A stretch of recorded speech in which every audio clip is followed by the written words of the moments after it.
Hello दोस्तों, स्वागत है आपका फुल टॉस एजुकेशन के इस गुरुकुल में। तो आज हम लोग एसएसटी के टॉप 500 क्वेश्चनों की सीरीज लेकर आए हैं। ये आपके टीजीटी, पीजीडी, बीबीएससी, टीआरई हो गया या फिर केवीएस हो गया, एनवीएस हो गया, जिसमें भी सोशल साइंस के क्वेश्चन पूछे जाते हैं उसके लिए काफ़ी इंपॉर्टेंट होने वाला है।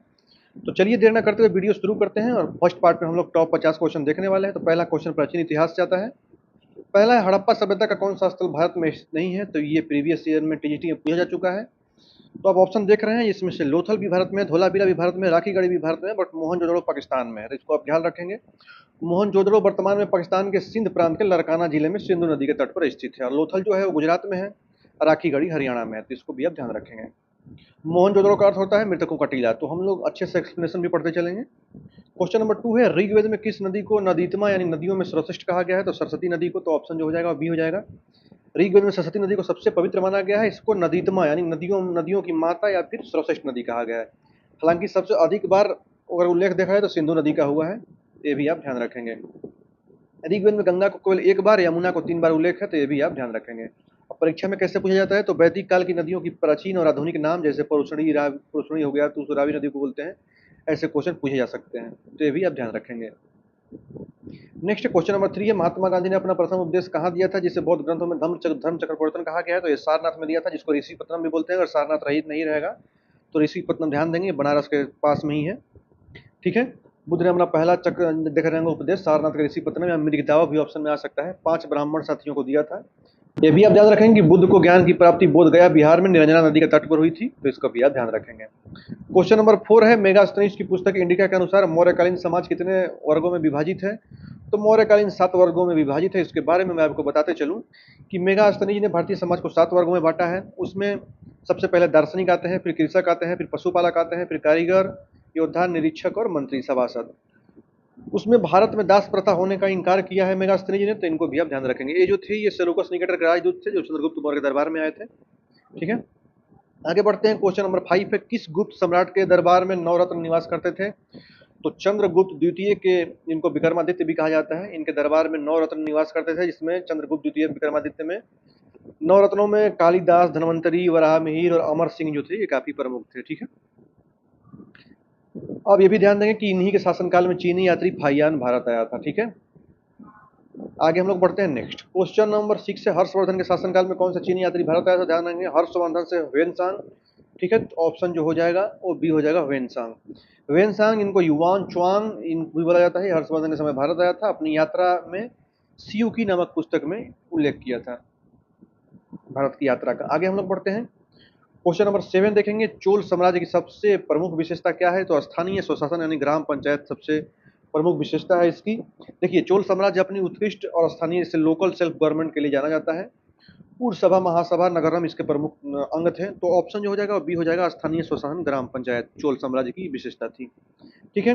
चोलों के पास एक अत्यंत शक्तिशाली नौसेना भी थी। इसकी मदद से इन्होंने श्रीलंका और दक्षिण पूर्व एशिया तक से विजय प्राप्त की। तो ये महत्वपूर्ण तथ्य है, इसको भी ध्यान रखेंगे। ये पीडीएफ चाहिए तो आप Telegram channel FT Gurukul full toss education join करके वहां से प्राप्त कर सकते हैं। और ये वीडियो 1 से 2 बार देखेंगे आपको पूरा याद हो जाएगा। अब आता है मध्यकालीन से क्वेश्चन। क्वेश्चन नंबर 8 है, तराइन का द्वितीय युद्ध 1192 में किनके बीच लड़ा गया था? तो पृथ्वीराज चौहान और मोहम्मद गौरी के बीच लड़ा गया था। ऑप्शन जो हो जाएगा बी हो जाएगा। ठीक है।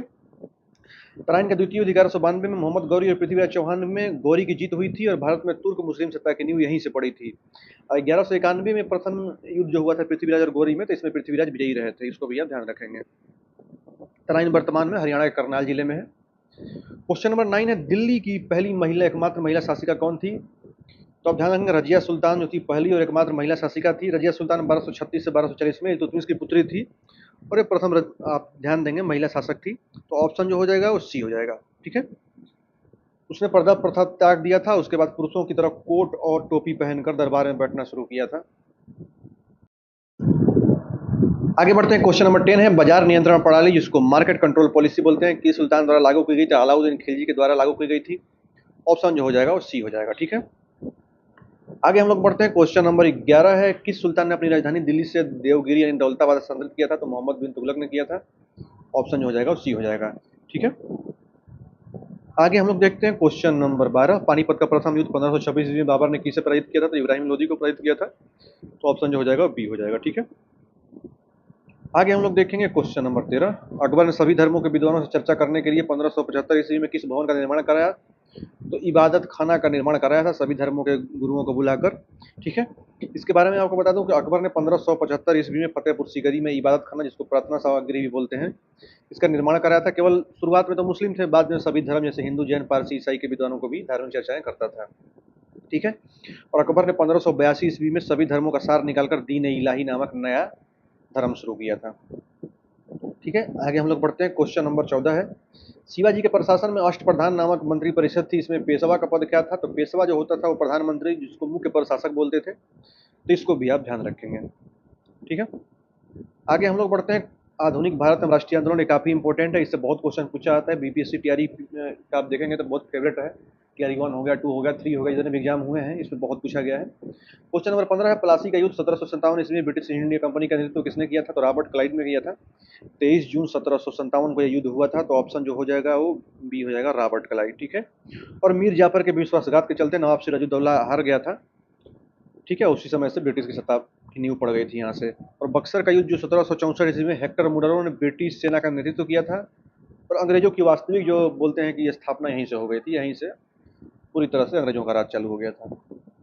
आगे बढ़ते हैं। क्वेश्चन नंबर 16 है, 1857 के दौरान जो विद्रोह हुआ था उसमें लखनऊ का नेतृत्व किसने किया था? तो बेगम हजरत महल। आप ध्यान रखेंगे, ऑप्शन जो हो जाएगा ए हो जाएगा। ठीक है, नेक्स्ट हम लोग देखते हैं। क्वेश्चन नंबर 17 है, भारतीय राष्ट्रीय कांग्रेस की स्थापना 1825 में कहाँ हुई थी? तो ये बम्बई में हुई थी, 28 दिसंबर को हुई थी। तो ये भी डेट ध्यान रखेंगे, तो ये आप ध्यान रखेंगे, ऑप्शन हो जाएगा और सी हो जाएगा। बम्बई के गोकुल दास तेजपाल संस्कृत विद्यालय में हुआ था। और इसकी स्थापना अगर पूछ देगा तो ए ओ ह्यूम ने की थी। और प्रथम अधिवेशन की अध्यक्षता तो व्योमेश चंद्र बनर्जी यानी डब्ल्यू सी बनर्जी ने, 72 प्रतिनिधियों ने भाग लिया था। ये भी आप ध्यान रखेंगे, इससे क्वेश्चन बार बार पूछा जाता है। क्वेश्चन नंबर 18 है, 1905 में लॉर्ड कर्जन ने बंगाल का विभाजन किया। एजर्सन है और रीजनिंग भी है कि वह बंगाल के प्रशासनिक बोझ को कम करना चाहता था, ऐसा उसने आधिकारिक रूप से कहा। तो देखिए, अगर आधिकारिक रूप से देखा जाए तो है तो दोनों सही। अंदरूनी रीजन भले ही नहीं था, बट उसका रीजन यही था कि जब उसने बंगाल का विभाजन किया तो बोला कि प्रशासनिक रूप से इसका बोझ को कम करना है। तो ए और आर दोनों सही है, और आर ए की सही व्याख्या भी करता है। बट अंदरूनी रीजन ये था कि वो कमजोर करना चाहता था विद्रोह को, क्योंकि राष्ट्रवाद पनप रही थी। ठीक है, आगे हम लोग बढ़ते हैं। क्वेश्चन नंबर 19 से, महात्मा गांधी ने भारत में अपना पहला सत्याग्रह कहाँ किया? चंपारण, आपको पता होगा, तिनकटिया प्रणाली खत्म करने के लिए चंपारण से शुरू किया था। क्वेश्चन नंबर 20 है, असहयोग आंदोलन को किस घटना के बाद वापस ले लिया गया? तो चौरा चौरी कांड, जो हिंसक आंदोलन हो गया था 5 फरवरी 1922 को, 22 पुलिसकर्मियों को जला दिया गया था गोरखपुर में, तभी से महात्मा गांधी दुखी होकर इन्होंने आंदोलन वापस ले लिया था। आगे हम लोग बढ़ते हैं। क्वेश्चन नंबर 21 से, सविनय अवज्ञा आंदोलन की शुरुआत किस ऐतिहासिक यात्रा से हुई थी? तो दांडी मार्च से हुई थी। तो ऑप्शन जो हो जाएगा वो बी हो जाएगा, ए हो जाएगा। देखिए, गांधी जी ने 12 मार्च 1930 को साबरमती आश्रम में 78 अनुयायियों के साथ यात्रा शुरू की थी, और 6 अप्रैल को नमक का आंदोलन कर तोड़ा था कानून। तो आप ध्यान रखेंगे। आगे बढ़ते हैं, और क्वेश्चन नंबर 22 है, सुभाष चंद्र बोस ने 1939 में कांग्रेस के अध्यक्ष पद से इस्तीफा देने के बाद किस पार्टी की स्थापना की थी? तो फॉरवर्ड ब्लॉक की स्थापना की थी। ऑप्शन जो हो जाएगा और सी हो जाएगा। 1939 की जो त्रिपुरी अधिवेशन हुआ था, उससे पट्टा अब्बी सीतारामैया को हराने के बाद गांधी जी से मतभेद के कारण सुभाष चंद्र बोस ने इस्तीफा दे दिया और फॉरवर्ड ब्लॉक नामक एक पार्टी की स्थापना की थी। और एक क्वेश्चन ये भी आप ध्यान रखेंगे, स्वराज पार्टी के बारे में पूछेगा। तो 1923 में इसका गठन हुआ था, और सी आर दास और मोतीलाल नेहरू इसके संस्थापक सदस्य थे।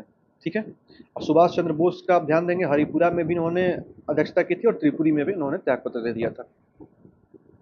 क्वेश्चन नंबर 23 है, किस मिशन योजना के तहत भारत की संविधान सभा का गठन किया गया? तो कैबिनेट मिशन। ऑप्शन जो हो जाएगा वो सी हो जाएगा। आगे हम लोग बढ़ेंगे। क्वेश्चन नंबर 24 है, करो या मारो का नारा किस आंदोलन के दौरान दिया गया? तो जानते होंगे, भारत छोड़ो आंदोलन के दौरान 8 अगस्त को दिया गया था। अब आते हैं भूगोल, भारत एवं विश्व से क्वेश्चन आपको देखने को मिलेंगे। सौरमंडल का सबसे गर्म ग्रह कौन सा है? तो वीनस यानी कि शुक्र है। ऑप्शन जो हो जाएगा वो बी हो जाएगा। ठीक है, आगे हम लोग देखते हैं। क्वेश्चन नंबर 26 से, पृथ्वी की आंतरिक संरचना में सबसे अधिक आंतरिक भाग करोड़ मुख्य रूप से किन तत्वों से बना है? तो ये निकेल और लोहा से बना है, नीफे जिसको बोलते हैं। ऑप्शन जो हो जाएगा वो सी हो जाएगा। ठीक है, आगे हम लोग बढ़ते हैं। क्वेश्चन नंबर आप ध्यान देंगे 27 है, भारतीय मानक समय IST किस देशांतर रेखा पर आधारित है? तो 82.5 डिग्री। ऑप्शन जो हो जाएगा वो बी हो जाएगा, ये तो आपको पता होना चाहिए। नेक्स्ट क्वेश्चन नंबर 28, निम्नलिखित में से एक गर्म महासागरीय जलधारा जो है वो कौन सी है? तो गल्फ स्ट्रीम इसमें है, बाकी सब ठंडी वाली है। ठंडी वाली में देखिए, लेब्राडोर ठंडी है, पेरू हेम्बोल्ट भी ठंडी है, कनारी भी ठंडी है, बट जो गल्फ स्ट्रीम है एक गर्म है। ठीक है, तो इसको आप ध्यान रखेंगे। और अमेरिका के पूर्वी तट से लेकर यूरोप तक से बहती है, तो इसको भी आप ध्यान रखेंगे। नेक्स्ट है 29 नंबर, भारत में गंगा नदी बेसिन के बाद दूसरा सबसे बड़ा नदी बेसिन कौन सा है? तो गोदावरी बेसिन है गंगा के बाद। गोदावरी को दक्षिण गंगा या वृद्ध गंगा भी कहा जाता है, और दक्षिण की गंगा पूछ देगा तो आप ध्यान रखेंगे कावेरी को कहा जाता है। तो इसमें भी कन्फ्यूजन होती है, इसको ध्यान रखेंगे। क्वेश्चन नंबर 30 है, भारत में किस प्रकार की मिट्टी का क्षेत्रफल सर्वाधिक है? तो ये तो जलोढ़ मिट्टी है। भारत में 40 से 43% भाग में जलोढ़ मिट्टी पाई जाती है, तो ऑप्शन सी हो जाएगा। आगे हम लोग बढ़ते हैं, क्वेश्चन नंबर 31 है, भारत में लौटते हुए मानसून से मुख्य रूप से किस क्षेत्र में वर्षा होती है? तो ऑप्शन बी हो जाएगा, कोरोमंडल तट जो तमिलनाडु में है, वहीं से लौटते हुए समय में अक्टूबर नवंबर में हवाएं बंगाल की खाड़ी से नमी ग्रहण करती है और तमिलनाडु के तट पर भारी वर्षा कराती है। और सर्दियों में उत्तर भारत जैसे पंजाब दिल्ली में होने वाली जो बारिश पूछेगा तो ये पश्चिमी विक्षोभ जो कि वेस्टर्न डिस्टर्बेंस के कारण यहाँ पे होती है, तो ये भी आप ध्यान रखेंगे। पश्चिमी विक्षोभ का क्वेश्चन में तैयारी में पूछा जा चुका है। क्वेश्चन नंबर 32 है, रबी की फसल मुख्य रूप से किन महीनों में बोई जाती है? तो रबी की फसल अक्टूबर नवंबर में बोई जाती है, ऑप्शन हो जाएगा बी हो गया। और काटी जाती है अगर पूछ देगा तो मार्च अप्रैल में काटी जाती है। इसमें गेहूं, चना, जौ, मटर और सरसों इसके उदाहरण हैं। चलिए अब बढ़ते हैं question number next. Question number 33 आप देख रहे होंगे, एजरसन में बोला है कि हिमालय एक नवीन वलित पर्वत है, तो सही है।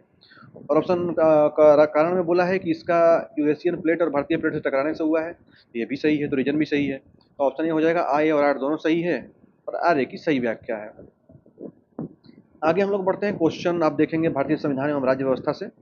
संविधान की प्रस्तावना में अब तक कितनी बार संशोधन किया जा चुका है? तो प्रस्तावना में तो केवल एक बार संशोधन हुआ है, 42वें संविधान संशोधन में, तो ऑप्शन जो हो जाएगा वो बी हो जाएगा। ठीक है, इसमें 3 जो संशोधन थे जोड़े गए थे, समाजवादी, पंथ निरपेक्ष और अखंडता, ये 3 शब्द जोड़े गए थे, तो इसको भी आप ध्यान रखेंगे। क्वेश्चन नंबर 35 है, भारतीय संविधान का अनुच्छेद 19 कितने प्रकार की स्वतंत्रताओं की गारंटी देता है? तो 6 प्रकार की, इसको आप ध्यान रखेंगे। इसमें बोलना, शांतिपूर्ण सम्मेलन, संघ बनाना, घूमने, निवास करने और व्यापार की स्वतंत्रता है, तो इसको भी आप ध्यान रखेंगे। नेक्स्ट है, समान नागरिक संहिता का उल्लेख संविधान के किस अनुच्छेद में है? तो 4 आप ध्यान रखेंगे, अनुच्छेद 44 में है। क्वेश्चन नंबर 37 है और काफी इंपॉर्टेंट है, इसको ध्यान से समझने की जरूरत है। देखिए, राष्ट्रपति के निर्वाचक मंडल में कौन कौन से शामिल होते हैं? तो आप ध्यान रखिएगा, इसमें मनोनीत सदस्य शामिल नहीं होते। इसमें सदन के दोनों सदनों के जो सदस्य होते हैं निर्वाचित वो होते हैं, और राज्य विधानसभाओं के निर्वाचित सदस्य शामिल होते हैं। इसमें मनोनीत नहीं शामिल होंगे। दूसरे बिहार विधानसभा हो गया, यूपी में भी जो विधानसभा है, इस सब के सदस्य शामिल नहीं होंगे। जो 6 राज्यों में विधान परिषद है तो उसके सदस्य शामिल नहीं होंगे, तो इसको ध्यान रखने वाली बात है। तो ऑप्शन जो हो जाएगा वो सी हो जाएगा। ठीक है, आगे हम लोग बढ़ते हैं, क्वेश्चन नंबर 38 है, धन विधेयक के संबंध में अंतिम निर्णय कौन लेता है? ये कौन मतलब निर्धारित करता है कि धन विधेयक है या नहीं है? तो ये सारा अधिकार लोकसभा अध्यक्ष के पास होता है, अनुच्छेद 110 के तहत। तो लोकसभा अध्यक्ष ऑप्शन जो है डी में है। ठीक है, क्वेश्चन है एजरसन और रीजन से है। एजरसन में दिया है कि सर्वोच्च न्यायालय भारत के संविधान का संरक्षक है, बिल्कुल सही है। और सर्वोच्च न्यायालय के पास आप देखेंगे जुडिशियल रिव्यू की शक्ति है, तो ये भी सही है। तो ऑप्शन ए और आर दोनों सही है और आर ए की सही व्याख्या करता है, तो ध्यान रखेंगे। नेक्स्ट क्वेश्चन नंबर 40 है, भारत के नियंत्रक एवं महालेखक परीक्षक सीएजी की नियुक्ति संविधान के किस अनुच्छेद के तहत की जाती है? Question number 148। ठीक है, क्वेश्चन नंबर 41 है, भारतीय संविधान की 11वीं अनुसूची में पंचायतों के लिए कितने विषय निर्धारित किए गए हैं? तो ये 29 है, ऑप्शन जो हो जाएगा वो बी हो जाएगा। 40 है, संसद के 2 सत्रों के बीच अधिकतम अंतराल गैप कितना हो सकता है? तो 6 महीने आप ध्यान रखेंगे। ठीक है, अनुच्छेद 85 के अनुसार राष्ट्रपति संसद के दोनों सदनों को आउट करता है, तो ये भी आप ध्यान रखना है। और दोनों सत्रों के बीच की अधिकतम जो अवधि है वो 6 माह से अधिक नहीं होनी चाहिए। आगे हम लोग बढ़ते हैं, अर्थशास्त्र क्वेश्चन देखें। क्वेश्चन नंबर 43 है, कृषि, वानिकी और मत्स्य पालन अर्थव्यवस्था के किस क्षेत्र के अंतर्गत आता है? ये सब प्राथमिक क्षेत्र में आता है, तो इसको आप ध्यान रखेंगे। इसमें कृषि हो गया, पशुपालन हो गया, मछली पकड़ना हो गया, वानिकी, खनन, ये सब के सब प्राथमिक क्षेत्र में।